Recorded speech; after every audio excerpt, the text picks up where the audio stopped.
Kita perlu di dalam hidup ini kadang keluar daripada kebiasaan kita demi melihat ada suatu hal yang lebih penting, ada suatu masalah lebih besar yang bisa kita berikan untuk umat ini.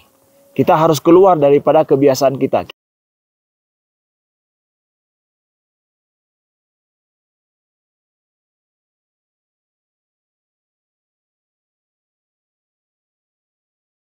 Assalamualaikum warahmatullahi wabarakatuh. Alhamdulillah wassalatu wassalamu ala Rasulillah.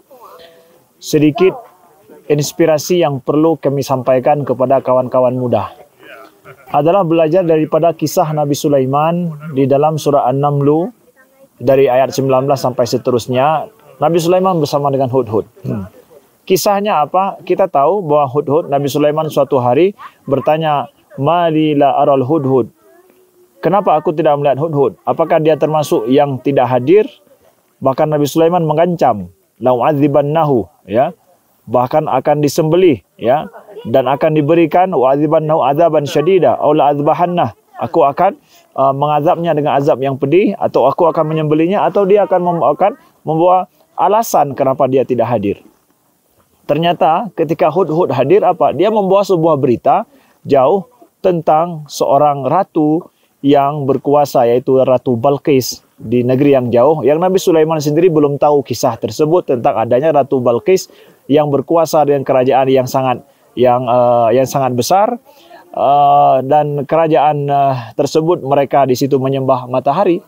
Yang akhirnya kita tahu Hudhud berjumpa dengan Sulaiman dengan melalui surat sampai akhirnya ketemu, dan Balqis pun akhirnya masuk Islam.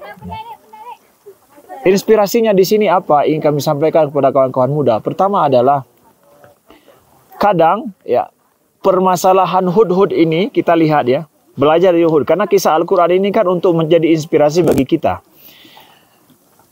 Hudhud adalah salah satu daripada tentara Nabi Sulaiman yang ada sistem, ada nizamnya yang sudah terjadi. Tapi Hudhud ternyata suatu hari dia keluar daripada kebiasaan demi melihat kemaslahatan yang lebih besar. Kita perlu di dalam hidup ini kadang keluar daripada kebiasaan kita demi melihat ada suatu hal yang lebih penting, ada suatu masalah lebih besar yang bisa kita berikan untuk umat ini. Kita harus keluar daripada kebiasaan kita. Kita perlu untuk berpikir nggak sama seperti kebanyakan orang mikir. Kalau Hudhud berpikir pada saat itu untuk dia bersama dengan yang lain pada saat itu, maka dia tidak akan membuat sebuah sejarah besar yang akhirnya berguna, bermanfaat. Balqis serta negerinya itu akhirnya beriman kepada Allah Subhanahu wa taala. Gara-gara Hudhud berpikir demikian.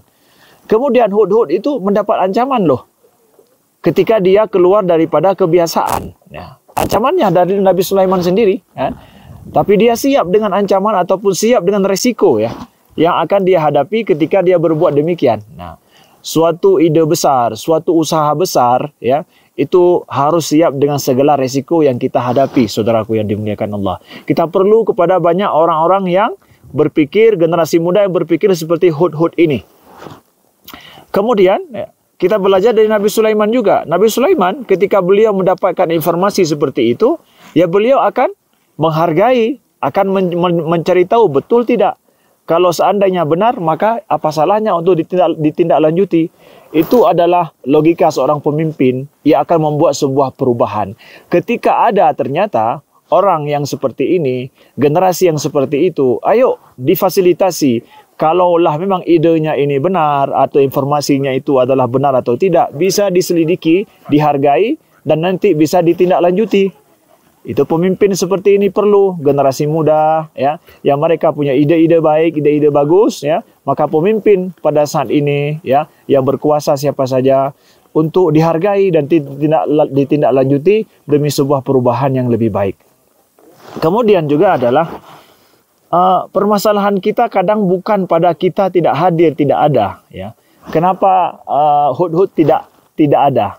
Hudhud pada saat itu tidak ada, tapi dia sedang aktif bekerja. Hari ini masalah kita kadang kita ada, tapi kita pasif, nggak berbuat apa-apa. Ini lebih fatal sebenarnya, ya. Lihat masyarakat kita ada masalah apa, lihat orang-orang di sekeliling kita butuh apa, lihat umat ini perlu kepada siapa. Kita ada, kenapa kita tidak aktif untuk berbuat? Itu penting loh, ya. Kadang kita tidak ada, makanya kita tidak berbuat. Sekarang kita ada, kenapa tidak berbuat?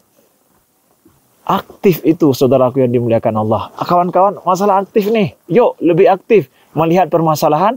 Yuk, kemudian kita berikan sebuah solusi bersama-sama. Kalau kita tidak mampu, maka bergabunglah dengan saudara-saudara kita atau kawan-kawan kita yang telah menawarkan solusi baik bagi masyarakat. Yuk sedikit berbuat.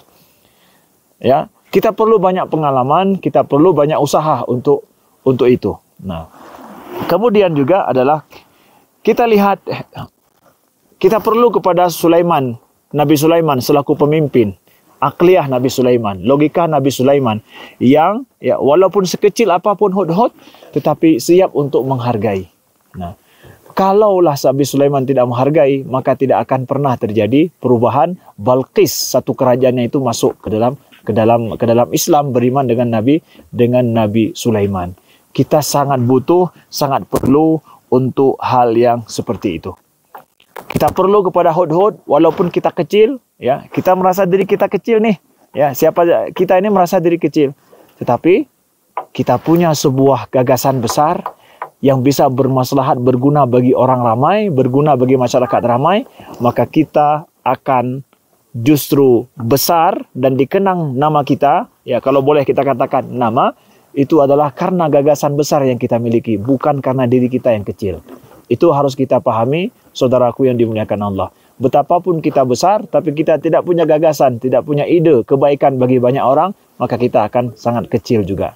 Lalu juga terakhir adalah, sejarah itu akan mengukir orang-orang yang memiliki gagasan besar yang di luar daripada kebiasaan orang ramai. Jangan hanya suka mengikuti kebiasaan orang ramai.